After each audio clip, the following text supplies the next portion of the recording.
بسم اللہ الرحمن الرحیم۔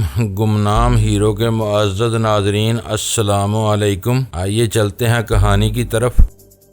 میں نے ڈاکٹر مونگ سے کہا ہمیں جیپ سے باہر نکل کر ان پر فائرنگ کرنا چاہیے تاکہ ان کی فائرنگ کا زاویہ تبدیل ہو سکے۔ ابھی تک تو ہماری جیپ محفوظ اور سفر کرنے کے قابل ہے، اگر کوئی اندھی گولی اس کے فیول ٹینک میں گھس گئی تو ہم خود کو نارے جہنم کے حصار میں پائیں گے۔ جیپ کے عقبی حصے میں خطرناک ایندھن سے بھرے ہوئے 2 کین بھی رکھے ہیں، اور سب سے بڑی بات یہ کہ ہماری ایک ساتھی اس جیپ کے فٹ میٹ پر بے ہوش پڑی ہے۔ میری تجویز ڈاکٹر کی سمجھ میں آ گئی۔ ہم نے اپنی سائیڈ کا دروازہ کھول کر جیپ سے باہر کود گئے۔ ڈاکٹر جیپ کے اگنیشن میں سے چابی نکالنا نہیں بھولا تھا۔ ہم دونوں 7mm سے لیس مختلف سمتوں سے تاریکی کا سہارا لیتے ہوئے تیزی سے دوڑتے چلے گئے۔ اس دوڑ کے دوران میں ہم فائرنگ کی طرف سے غافل نہیں ہوئے تھے۔ نتیجہ ہماری توقع کے عین مطابق برآمد ہوا۔ اب اسٹیشن ویگن والے دشمنوں کی فائرنگ کا رخ بدل گیا تھا۔ وہ اس وقت 2 رخی فائرنگ کر رہے تھے، کیونکہ میں اور ڈاکٹر 2 مختلف سمتوں میں نکلے تھے۔ تھوڑی دیر کے بعد ڈاکٹر مونگ کی طرف سے فائرنگ کا سلسلہ تھم گیا۔ میں نے بھی اپنی گن کو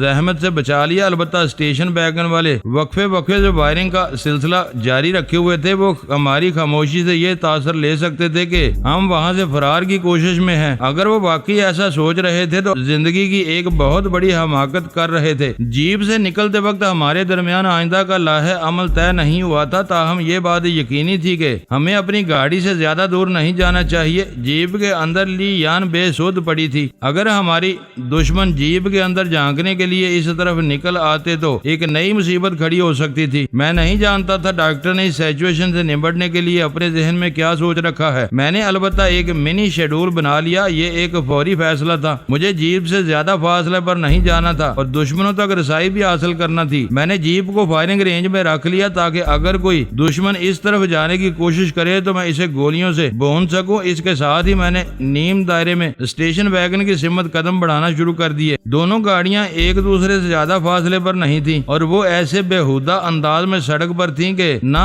آتی ہوئی نظر آتی تھی اور نہ ہی جاتی ہوئی دکھائی دیتی تھی۔ ٹھنڈی ٹھار تاریکی میں ان کے حوالے بڑے ہیبت ناک منظر پیش کر رہے تھے۔ یوں محسوس ہوتا تھا جیسے 2 بھوت آمنے سامنے کھڑے ہوں۔ اسٹیشن ویگن کی ہیڈ لائٹس پر فائرنگ کر کے میں نے اس کی آنکھیں چھین لی تھی اور ڈاکٹر نے جیپ کے اگنیشن سے چابی نکالتے وقت انجن کو بند کر دیا تھا۔ میں محتاط قدموں سے اسٹیشن ویگن کی طرف بڑھ ہی رہا تھا کہ مخالف سمت میں مجھے شدید فائرنگ کی آواز سنائی دی۔ یہ وہی سمت تھی جدھر ڈاکٹر مونگ گیا تھا۔ میں نے ڈاکٹر کے محاذ کو نظر انداز کر کے اپنی محاذ پر توجہ مرکوز کر دی۔ ڈاکٹر اپنے معاملات سے نبٹنا جانتا تھا۔ اچانک میرے نزدیک ایک گولی چلی اور مجھے اپنے بازو میں چنگاریاں سی بھرتی محسوس ہوئی۔ کوئی مجھ پر بھی نگاہ رکھے ہوئے تھا اور اس نے میری زندگی کا چراغ گل کرنے کی کوشش کی تھی۔ وہ تو میری خوش قسمتی کہ پھونکوں سے اس چراغ کو بجھایا نہیں جا سکتا تھا جب تک کہ ہوا کا فانوس میری حفاظت کر رہا تھا۔ یہ وہی بات تھی جسے اللہ رکھے اسے کون چکھے۔ میں نے ایک لمحے کی تاخیر کیے بغیر اس سمت اندھیرے میں فائرنگ کی جدھر سے آنے والی گولی نے میرے کندھے میں جیسے آگ سی بردی لگا دی تھی۔ اس فائرنگ کے نتیجے میں ایک طویل اذیت ناک انسانی چیخ بلند ہوئی۔ وہ جو کوئی بھی تھا یا تو شدید زخمی ہو گیا تھا یا پھر زندگی سے ہاتھ دھو بیٹھا تھا۔ میں نے ایک لمبی رولنگ کی اور اپنے جگہ سے خاصے فاصلے پر چلا گیا۔ کھلی جگہ پر گن فائٹ کے دوران میں اپنی پوزیشن کو بدلتے رہنا چاہیے ورنہ شدید نقصان پہنچ جاتا ہے۔ میں جیسے ہی رولنگ مکمل کر کے اپنے قدموں پر آیا، ایک اور دشمن سے سامنا ہو گیا۔ وہ اپنی گن کو میری سمت سیدھا کر ہی رہا تھا کہ میں نے اچھل کر ڈبل فرنٹ فلائنگ کک اس کے سینے پر مار دی۔ وہ عقبی سمت میں اچھلا اور گن اس کے ہاتھ سے چھوٹ کر کہیں گم ہو گئی۔ گم اس لیے کہ وہاں اچھی خاصی تاریکی تھی۔ میں یہ جاننے سے قاصر تھا کہ وہ گن کہاں گری ہوگی۔ مجھ سے کک کھانے والا بہت پھرتیلا ثابت ہوا۔ وہ زمین پر پشت لگاتے ہی کسی اسپرنگ کی مانند اچھل کر کھڑا ہو گیا۔ مجھے یہ سمجھنے میں دیر نہیں لگی کہ وہ مارشل آرٹسٹ سے واقفیت تھا۔ میں اس اندھیرے میں فائٹ کو طول دے کر اپنا اور اس کا وقت برباد نہیں کرنا چاہتا تھا۔ مجھے ساحل کے پاس پہنچنے کی جلدی تھی اور اس بدبخت کو موت آوازیں دے رہی تھی۔ موت کی آواز پر لبیک کہنا اس پر لازم تھا۔ مجھ پر جو کچھ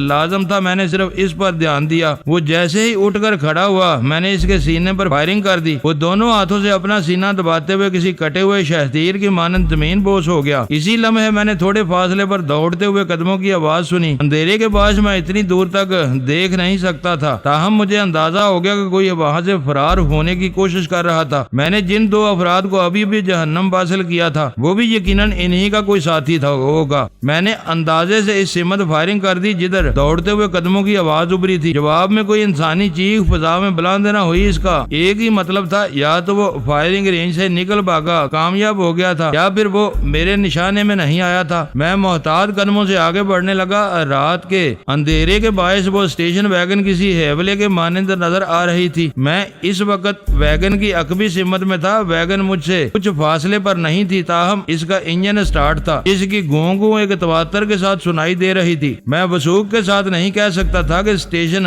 ویگن کے اندر بھر کر کتنے دشمن ہمارے تعاقب میں لپکے تھے۔ دو کو مار گرایا تھا، تیسرا ممکنہ طور پر فرار ہونے میں کامیاب ہو گیا تھا، چوتھے کی کربناک چیخ میں نے اس سمت سے ابھرتی سنی تھی جدھر ڈاکٹر مونگ نے مورچہ سنبھال رکھا تھا۔ اس طرح اگر ان کا کوئی اور ساتھی بھی تھا تو میں اس کے بارے میں نہیں جانتا تھا۔ جاننے کے لیے اسٹیشن ویگن کے نزدیک جانا ضروری تھا اور میرے محتاط قدم اسی سمت اٹھ رہے تھے۔ موسم کی شدت کو نظر انداز نہیں کیا جا سکتا تھا۔ اس شدید ترین موسم کی ٹھنڈک نے جلد ہی میرے بازو کے زخم کو جما کر رکھ دیا۔ تھوڑی دیر پہلے میں جو اس میں شرارے برے محسوس کر رہا تھا، اب اس جلن اور تکلیف میں کئی گنا تیزی آ گئی تھی۔ میں زخمی بازو کی پرواہ کیے بغیر اسٹیشن ویگن کے اور قریب پہنچ گیا۔ میں نے اپنی سانس روک لی اور بے آواز آگے بڑھنے لگا، مگر ویگن کے اندر اور آس پاس کچھ دکھائی دیا۔ وہاں کسی بھی متنفس کے آثار نظر نہیں آ رہے تھے۔ ویگن کی کھڑکیوں پر چونکے پردے گرے ہوئے تھے، لیکن میں اس کے اندر دیکھنے سے قاصر تھا۔ اگر میں اس کے سامنے والے حصے کی طرف نکل جاتا تو ممکن تھا کہ اس کے پار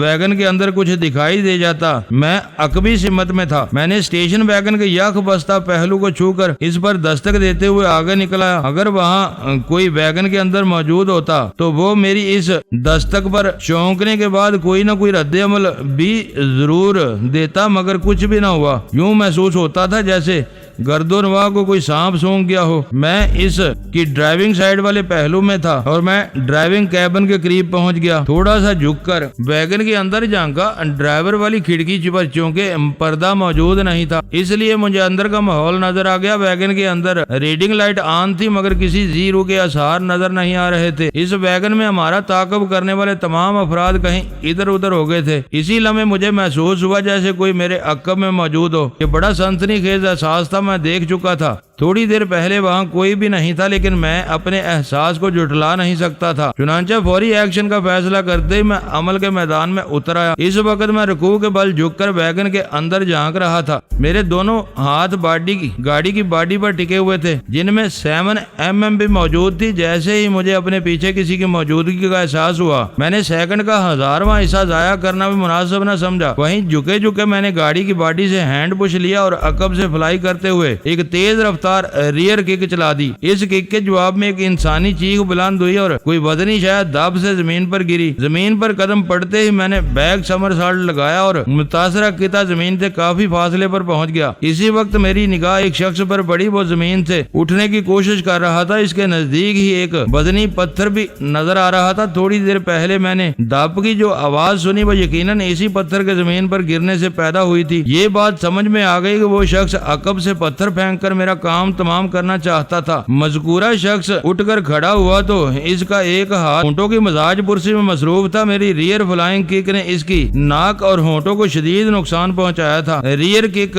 بہت ہی خطرناک تصور کی جاتی ہے اور گراؤنڈ ریئر کک کی نسبتاً فلائنگ ریئر کک ناقابل تلافی نقصان پہنچاتی ہے۔ کوئی شخص نہتا حاصل شدہ تمام تر نقصان کے ساتھ میرے سامنے کھڑا تھا۔ اندھیرے کے باعث ہم ایک دوسرے کے خد و خال کی تفصیل تو نہیں جان سکتے تھے، تاہم ایک دوسرے کو دیکھ ضرور سکتے تھے۔ مجھے امید تھی وہ سنبھلتے ہی مجھ پر حملہ آور ہوگا، لیکن پتہ نہیں اس کے جی میں کیا آئی کہ اس نے ایک جانب دوڑ لگا دی۔ شاید اس غالب وجہ یہ تھی کہ وہ نہتا تھا اور میرے ہاتھ میں اس نے ایک خطرناک گن کی جھلک دیکھ لی تھی۔ وہ ممکنہ موت سے بچنے کے لیے زندگی کی طرف لپکا تھا، زندگی جو ایک بے وفا شے کا نام ہے۔ اس کی بگوڑوں والی حرکت پر میں ایک لمحے کے لیے حیران ہوا، پھر اس کے تعاقب میں لپک گیا۔ اتفاق سے وہ اس طرف جا رہا تھا جدھر ہماری جیپ کھڑی تھی۔ یہ اچھا ایسا ہی ہوا۔ اس طرح میں اس کا پیچھا کرتے ہوئے جیپ کے قریب پہنچ جاتا۔ جیپ کے اندر لی یان بے ہوش پڑی تھی، پتہ نہیں اب وہ کس حال میں تھی۔ میں پوری تیز رفتاری سے بھاگا اور جیپ سے محض چند فٹ کی دوری پر اسے جا لیا۔ جب کوئی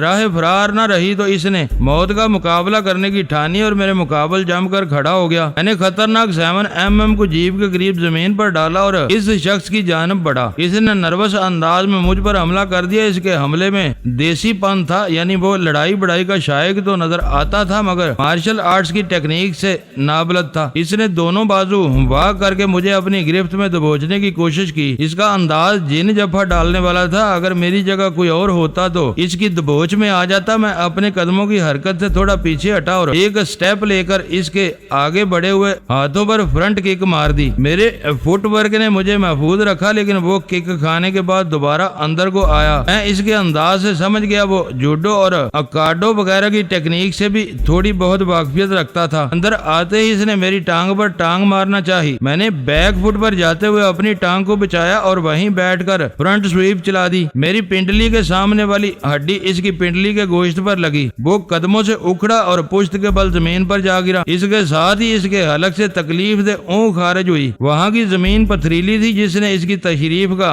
ولولہ انگیز خیر مقدم کیا۔ میں ایک سٹیپ لے کر اس کے نزدیک پہنچ گیا۔ اس کے اٹھنے کا انتظار کرنے لگا۔ زمین پر گرے ہوئے مد مقابل پر حملہ کرنا سچے مارشل آرٹسٹ کی توہین ہے۔ وہ کمر پر ہاتھ رکھ کر کھڑا ہو گیا اور اس کی ٹانگ کو بری طرح جھٹکنے لگا جس کی پنڈلی پر میں نے خطرناک فرنٹ سویپ ماری تھی۔ شین کی ضرب بہت ہی خطرناک ہوتی ہے۔ یہ کسی تیز دار تلوار کے مانند کام کرتی ہے اور اس کے برابر نقصان بھی پہنچاتی ہے۔ اس طرح شین پر لگنے والی چوٹ بھی دن میں تارے دکھا دیتی ہے۔ مضروب کافی دنوں تک لنگڑا کر چلنے پر مجبور ہو جاتا ہے۔ اسی لیے مارشل آرٹسٹ فائٹ کے دوران میں دونوں فائٹرز شین گارڈز کا استعمال ضرور کرتے ہیں۔ میرا مد مقابل جیسے ہی اٹھ کر کھڑا ہوا میں نے اچھل کر فرنٹ کک چلا دی۔ وہ خود کو بچانے کے لیے تیزی سے پیچھے کو گیا۔ وہ میری کک سے تو محفوظ رہا تاہم اندھا دھند پیچھے ہٹنے کے باعث اس کا پاؤں ایک آڑے ٹیڑے پتھر پر پڑ گیا۔ وہ بری طرح لڑکھڑایا اور ایک مرتبہ پھر پیٹھ کے بل زمین پر جا گرا۔ اس مرتبہ پہلے کی نسبت اسے زیادہ چوٹ لگی تاہم وہ پہلے کی نسبت جلدی اٹھ کر کھڑا ہو گیا۔ اس دوران میں اس کے سر پر پہنچ گیا تھا۔ پھر میں نے اسے سنبھلنے کا موقع نہ دیا۔ میں نے ہاتھ پاؤں کی مسلسل ٹھوکروں سے اسے دھو کر رکھ دیا۔ وہ مجھ سے بری طرح پٹ رہا تھا لیکن اس کے سوا کچھ چارہ بھی نہیں تھا۔ ایک دو مرتبہ اس نے وہاں سے نکل بھاگنے کی کوشش بھی کی لیکن میں نے اس کے فرار کی ہر راہ مسدود کر دی۔ اس کی موت میرے ہاتھوں لکھی تھی لہذا وہ کہیں نہیں جا سکتا تھا۔ میں دل سے اس بات کا خواہاں نہیں تھا کہ اس کی جان لوں مگر تقدیر کے لکھے کو کون ٹال سکتا ہے۔ وہ تو محض اسے نکارہ بنا کر چھوڑنے کا ارادہ رکھتا تھا لیکن وہ ایک مرتبہ میری ڈال پر ایسا آیا کہ اس کی زندگی کی کہانی کو دی اینڈ کا ٹائٹل مل گیا۔ وہ مجھے اٹھا کر پھینکنے کی کوشش میں جوڈو کی ایک مقبول عام ٹیکنیک تھرو کا استعمال کرنا چاہتا تھا۔ میں نے اس کا داؤ اسی پر لوٹا دیا اور ریورس تھرو مار کر اسے دور پھینک دیا۔ ان سنگین لمحات میں اجل اس کے آس پاس ہی گھوم رہی تھی۔ وہ اس جگہ جا کر گرا، وہاں چھوٹے بڑے کئی پتھر موجود تھے۔ اس بدبخت کا سر ایک بڑے پتھر سے جا ٹکرایا۔ کھوپڑی اور پتھر کے تصادم سے ایک مخصوص آواز پیدا ہوئی۔ میں نے پلک جھپکتے میں جان لیا اس کا ناریل بری طرح چٹک گیا تھا۔ میں لپک کر اس کے نزدیک پہنچا تو مجھے اس کا وجود خطرناک انداز میں جھٹکے لیتا ہوا نظر آیا۔ وہ اس وقت جان کنی کے عالم میں تھا۔ اندھیرے کے باعث میں اس کی کھوپڑی پر ٹوٹنے والی قیامت اور اس کے نتیجے پر پہنچنے والے نقصان کا اندازہ تو نہیں لگا سکتا تھا تاہم اس کی حالت دیکھ کر مجھے یقین ہو گیا کہ وہ پل دو پل کا مہمان تھا۔ وہ آخری مرتبہ دنیا کو دیکھ رہا تھا۔ یہ اس کی بدقسمتی کہ دنیا کے آخری نظارے کی صورت میں تاریکی کے سوا کچھ بھی اس کے حصے نہیں آیا تھا۔ اپنے اپنے نصیب کی بات ہے۔ انسان کسی طاقتور جن کا مقابلہ کر سکتا ہے مگر نصیب سے نہیں لڑ سکتا کیونکہ یہ براہ راست نصیب بنانے والے سے لڑائی ہوگی۔ نصیب بنانے والا سب سے زیادہ طاقتور ہے، زیادہ قدرت والا ہے۔ آج تک کوئی اس سے جیت سکا ہے اور نہ ہی کبھی جیت سکے گا۔ میں واپس جیب کی طرف پلٹا تو سامنے سے ڈاکٹر مونگ آتا نظر آیا۔ میں نے اس کے گیٹ اپ کی وجہ سے اسے پہچان لیا تھا ورنہ تاریکی میں اس کا سراپا نظر نہیں آ رہا تھا۔ میں نے اب تک جو مارا ماری کی تھی وہ در حقیقت دو ہیولوں کا تصادم ہی تھا جن میں ہر لمحہ ایک ہیولا میں رہا تھا۔ ہم نے نہایت ہی مختصر الفاظ میں ایک دوسرے کو اپنی اپنی کارکردگی کے بارے میں بتایا جس سے یہ نتیجہ اخذ ہوا کہ ہمارے طاقت میں یہاں پہنچنے والے دشمنوں دونوں کا صفایا ہو گیا تھا۔ ڈاکٹر نے فکر میں ڈوبے ہوئے لہجے میں کہا، اب ہمیں فوراً یہاں سے روانہ ہو جانا چاہیے۔ شور، میں نے حتمی لہجے میں کہا اور اس کے ساتھ قدم بڑھا دیے۔ ہم دونوں چند سیکنڈ کے وقفے سے جیپ کے اندر آ بیٹھے۔ ڈاکٹر مونگ نے جس سابق ڈرائیونگ سیٹ پر سنبھال لی، میں پیسنجر سیٹ پر براجمان ہو گیا۔ ڈاکٹر نے جیپ اسٹارٹ کرنے کی کوشش کرتے ہوئے کہا، اس کا کیا حال ہے؟ اس کا اشارہ لی یان کی طرف تھا۔ میں نے مڑ کر جیپ کے عقبی حصے میں نگاہ دوڑائی۔ لی یان بدستور فٹ میٹ پر پڑی تھی، تاہم اس کے وجود میں مجھے حرکت نظر آئی۔ وہ بے ہوشی کے عالم سے واپس آ رہی تھی۔ یہ ہوش میں آ رہی ہے، میں نے سرسراتی ہوئی آواز میں کہا۔ تم عقبی نشست پر چلے جاؤ اور اس کی مدد کرو، ڈاکٹر نے بڑی رسان سے کہا۔ میں ڈاکٹر کی ہدایت پر جیپ کے عقبی حصے میں آ گیا۔ ڈاکٹر نے مجھے لی یان کی مدد کرنے کو کہا تھا۔ میں اس کے اشارے کو بڑی وضاحت سے سمجھ گیا تھا۔ وہ چاہتا تھا میں جلد از جلد لی یان کو ہوش میں لے آؤں۔ کچھ سنگین کیفیت سے نکل آئی تھی۔ میری مذکورہ کوشش آسانی سے بار آور ہو سکتی تھی۔ اس دوران میں ڈاکٹر مونگ نے 4 بار کی کوشش کے بعد بالآخر کسی نہ کسی طرح جیپ کو سٹارٹ کر ہی لیا۔ سخت ترین سرد موسم کے باعث جیپ کے ہیوی انجن کو ٹھنڈ لگ گئی تھی، اس لیے وہ تعاون کرنے سے گریزاں تھا، اور اس کا ایک سبب یہ بھی تھا کہ ڈاکٹر نے جاتے وقت اس کا انجن سوئچ آف کر دیا تھا۔ اگر اس جیپ کے بجائے کوئی چھوٹی موٹی گاڑی ہوتی تو اس کنڈیشن میں اسے سٹارٹ ہونے کا سوال ہی پیدا نہیں ہوتا تھا۔ جیپ ایک جھٹکے سے آگے بڑھی تو لی یان کے ساتھ مصروف ہو گیا۔ میں نے بڑی احتیاط سے اس کے گٹھڑی وجود کو اپنی باہوں میں سمیٹا اور اٹھا کر سیٹ پر رکھ دیا۔ اس کے جسم میں بے ربط جنبش پیدا ہوئی اور اس نے کوشش کر کے اپنی ٹانگیں سیدھی کر لی۔ اس کوشش میں نے اس کا بھرپور ہاتھ بٹایا۔ میں نے اس کے وائٹل سائنس کو ایک مرتبہ پھر چیک کیا۔ تسلی ہو جانے کے بعد میں نے اسے بیدار کرنے کی کوشش شروع کر دی، جبکہ ٹھنڈے ٹھار فٹ میٹ پر کھلے پڑے رہنے سے اس کے وجود میں اچھی خاصی ٹھنڈک اتر آئی تھی، اور یہ اس کے لیے مفید بھی ثابت ہوا تھا۔ اسی ٹھنڈک کے باعث وہ ہوش میں آنے کے قابل ہوئی تھی۔ میں نے اس کی پھیلی ہوئی جینز ملبوس ٹانگوں پر ایک گرم کپڑا ڈال دیا اور اس کے بالوں میں اپنے دونوں ہاتھوں کی انگلیوں سے ہلکا ہلکا سا مساج کرنے لگا۔ پہلے اس نے اپنی بے خبری میں میری ران کو تکیہ بنایا تھا، اب میں نے دانستہ اسے یہ موقع فراہم کیا۔ میں انگلیوں کے مساج کے ساتھ ساتھ گھٹنے کے متوازن جھٹکے سے اسے جھولا بھی جلا رہا تھا۔ یہ ایک طرح کی لوری تھی۔ لوری عموماً جاگتے ہوئے انسان کو نیند کی وادی میں پہنچا دیتی ہے۔ سر کا مساج بھی خاصا نیند آور ہوتا ہے، لیکن اگر یہی دونوں عمل کسی سوتے ہوئے یا بے ہوش انسان پر آزمائے جائیں تو نتائج اس کے برعکس برآمد ہوتے ہیں۔ سوتا ہوا آدمی بیدار ہو جاتا ہے۔ لی یان پر بھی میری یہ کوشش خاصے حوصلہ افزا اثرات مرتب کر رہی تھی۔ میرے دھیرے دھیرے وہ جیپ کے ماحول میں واپس آ رہی تھی۔ میں نے اس سے آگے بڑھ کر ایک اور ٹیکنیک بھی آزمائی۔ میں نے وقفے سے اسی ناک کو 2 انگلیوں کی چٹکی میں پکڑ کر دبانا شروع کر دیا۔ اس طرح اس کی سانس کا سلسلہ لمحاتی طور پر رکا تو اسے اپنے وجود میں ایک بے چینی سی پھیلتی ہوئی محسوس ہوئی۔ بالآخر اس بے چینی اور سانس کے تعطل نے اسے آنکھیں کھولنے پر مجبور کر دیا۔ لی یان نے آنکھیں کھول کر حیرت سے اپنے ماحول کو جانچنے کی کوشش کی۔ شناسا چہروں پر نظر گئی تو اسے یہ اطمینان ہو گیا کہ اپنوں میں ہے۔ آئندہ 5 منٹ بعد وہ سیٹ پر بیٹھ چکی تھی۔ اسے یہ جاننے کی بڑی تشویش تھی کہ پچھلے 20-25 منٹ اس کے ساتھ کیا ہوا تھا۔ میں نے اسے بتایا کہ 20-25 منٹ نہیں بلکہ وہ اس سے دگنے وقت تک اپنے آپ سے بیگانہ رہی ہے۔ پھر نہایت ہی مختصر الفاظ میں اسے اس کے ساتھ پیش آنے والے واقعے کے بارے میں بتایا گیا۔ کھانا تو ہم تینوں نے ایک ساتھ کھایا تھا، وہ الجھے ہوئے لہجے میں بولی۔ پھر آپ دونوں پر کوئی اثر کیوں نہیں ہوا تھا، میں نے کہا، لیکن ہم نے کوشش کر کے اس اثر کو زائل کر دیا، مگر تم اس نشہ آور کھانے کی وجہ سے گہری بے ہوشی میں چلی گئی۔ بہرحال اب سب کچھ ٹھیک ہے، فکر کی کوئی بات نہیں، تم اپنے آپ کو سنبھالنے کی کوشش کرو۔ پھر ہمارے درمیان راستے میں پیش آنے والے واقعے پر بات ہونے لگی۔ ڈاکٹر مونگ نے کہا، اب تو یہ بات پایا ثبوت کو پہنچ گئی کہ رات کے کھانے میں کسی سازش کے تحت کچھ ملایا گیا تھا، اور یہ حرکت چندر کے سوا کسی اور کی نہیں ہو سکتی۔ جس کسی کی بھی حرکت تھی، اب وہ اس کا ذکر کرنے کا کوئی فائدہ نہیں۔ میں نے کہا، سازشی اپنے عبرتناک انجام کو پہنچ گیا۔ ڈاکٹر نے کہا، ہمیں شکار کرنے کا منصوبہ خاصے وسیع پیمانے پر بنایا گیا ہے۔ پہلے 4 فائٹر کو بھیجا گیا۔ ناکامی کے بعد گن بردار اس بنگلے پر چڑھ دوڑے، اور اب یہ بیچ راہ میں ایک اور حملہ آور ٹیم نے ہمیں گھیرنے کی کوشش کی تھی۔ اس سے تو یہی ظاہر ہوتا ہے ایسے حملوں کو ختم نہیں سمجھنا چاہیے۔ میں نے کہا، آگے چل کر بھی ایسا ہی کوئی ناخوشگوار واقعہ اور بھی پیش آ سکتا ہے۔ وجدان، تم خواہ ڈرانے والی باتیں کر رہے ہو، لی یان نے کہا۔ اب وہ اپنے حواس میں مکمل طور پر آ چکی تھی۔ میں نے کہا، میں نے ایک حقیقت اور متوقع حالات کی طرف طرف اشارہ کیا ہے، کیا تمہیں اس سے ڈر لگ رہا ہے؟ میرے دل میں کوئی اندیشہ ہے اور نہ ہی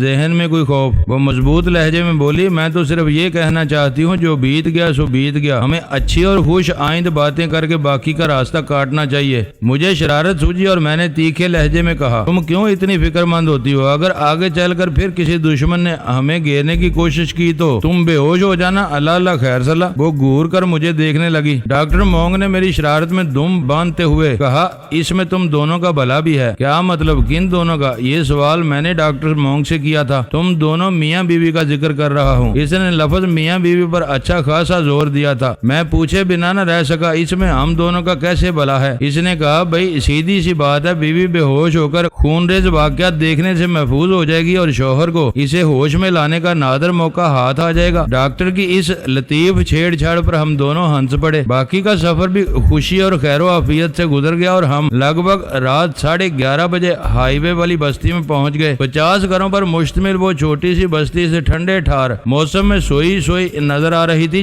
ڈاکٹر جیپ کو بستی کے اندر سے گزار کر سیدھا شاکا کے گھر کی طرف لے گیا۔ شاکا کا گھر بستی کے آخری کنارے پر واقع تھا۔ جیپ کو شاکا کے دروازے کے سامنے کھڑا کر کے ڈاکٹر نے مخصوص انداز میں 3 مرتبہ ہارن بجایا اور بتایا، ہمارے درمیان یہ پہلے سے طے ہے، ہارن کی آواز سن کر شاکا گھر کا دروازہ کھول دے گا۔ میں متجسس نگاہ سے اس دروازے کو دیکھنے لگا جس کے عقب سے شاکا نمودار ہونے والا تھا۔ 5 منٹ انتظار میں گزر گئے تو مجھے گہری تشویش ہوئی۔ میں نے کہا، ہمیں نیچے اتر کر خود دیکھنا چاہیے۔ ڈاکٹر بولا، شاکا کو اب تک دروازہ کھول دینا چاہیے تھا، لیکن وہ جملہ ادھورا چھوڑ کر خاموش ہو گیا۔ میں نے اس کے چہرے پر گمبھیرتا کو پھیلتے ہوئے واضح طور پر محسوس کیا۔ میں نے سنسناتے ہوئے لہجے میں کہا، ڈاکٹر گھر کے اندر چھائی ہوئی خاموشی مجھے گہری تشویش میں مبتلا کر رہی ہے۔ چلو جیپ سے نیچے اترو، دیکھتے ہیں وہاں کیا صورتحال ہے۔ تینوں یکے بعد دیگرے جیپ سے باہر آئے، پھر شاکا کے گھر کے دروازے کی جانب بڑھ گئے۔ ڈاکٹر نے آگے بڑھ کر دروازے پر دستک دی۔ میں دھڑکتے ہوئے دل کے ساتھ دروازہ کھلنے کا انتظار کرنے لگا۔ وہ ایک ایک لمحہ میرے لیے ایک